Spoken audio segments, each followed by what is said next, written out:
Here's the Google login screen before I've signed in. So I'm going to click on sign in the upper right. My email address is already there because I've signed in before. So I'm just going to put in my GeorgeCo password. And then I'm in. I'm going to skip through this step. And then in the upper right here, you can see that there's a little menu icon. I'm going to go into Drive. Once you're in Google Drive, you're going to come over here, click on New, come down to More, and you're going to choose Google Forms. And here's your untitled form. I'm going to give the form a title. I'm going to call it Botany 101 Student Feedback, which copies in there. I'm going to put a little description here so the students know what this is. This is an anonymous feedback form for you to let me know how you feel about the class. Please respond accurately and honestly. Thank you. So, first of all, I'm going to unclick this required GeorgeCo login because a lot of the students won't be logged into their Google account. Also, that makes it not anonymous, so you want it to be anonymous. Each question has a question type. There's a text question, a paragraph text question, a multiple choice, checkboxes, choose from a list, scale, and grid. Don't worry about date and time.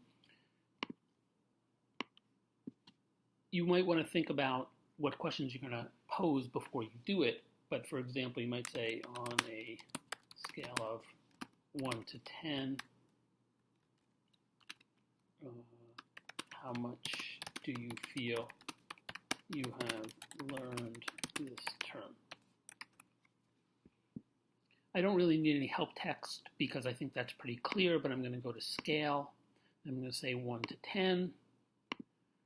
1 meaning not much, 10 meaning tons, for example. Now, here you decide whether or not you want the question to be required. A required question students have to answer, otherwise they won't be able to submit the form. You may want to say, well, I'm not going to make any of the questions required. That way students can choose what they answer, or you might say, I want to make all of the questions required. It's up to you. Once you're done, you click on Done.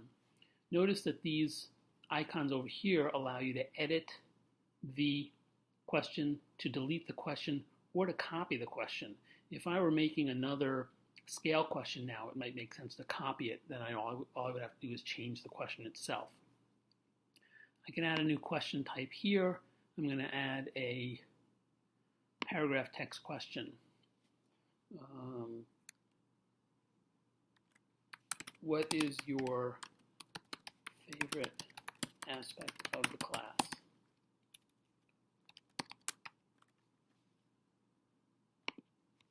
And then I'll put in a little help text.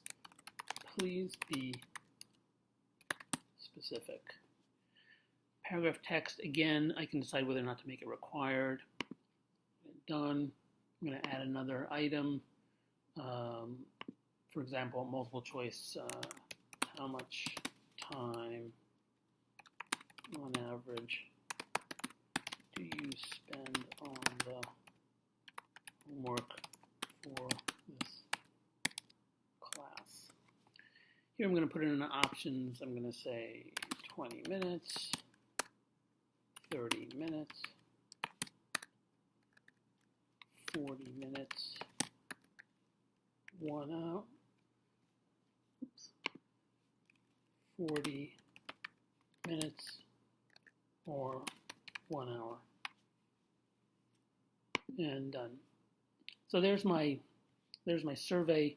I'm going to uncheck this because I don't want to show a link, and you can tab in here and change your message after they've hit respond. If I want to see what this looks like, I'm going to come up here and click on View Live Form.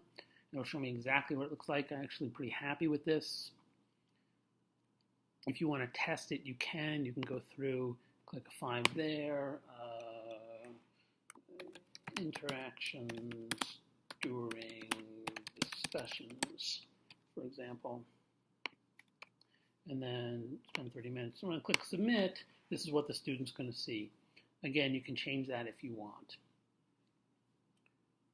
I go back to the form. If I do want to change how it looks, I can click on change theme, and they have a bunch of different themes here that can come up, and I can also customize to change the fonts.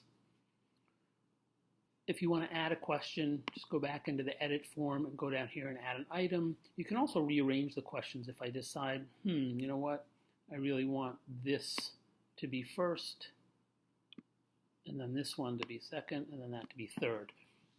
Now, let's take a look at the responses. What Google does is it creates a new spreadsheet to collect your responses. Notice that the response I just gave a few minutes ago is already in there, and I can see all the answers. What will happen is, as your students do the surveys, their responses will come in here, and you'll be able to see all of the responses here. And that will happen in real time, which is a nice aspect of it.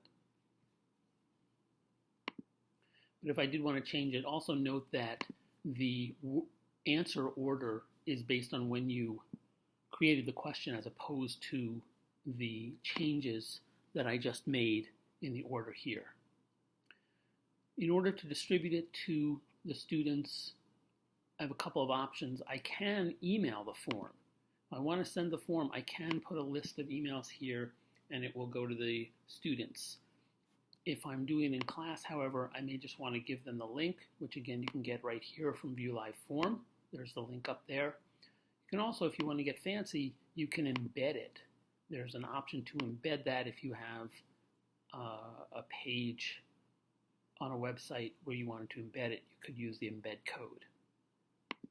And that's really all there is to creating a form and making it available to your students to give you feedback.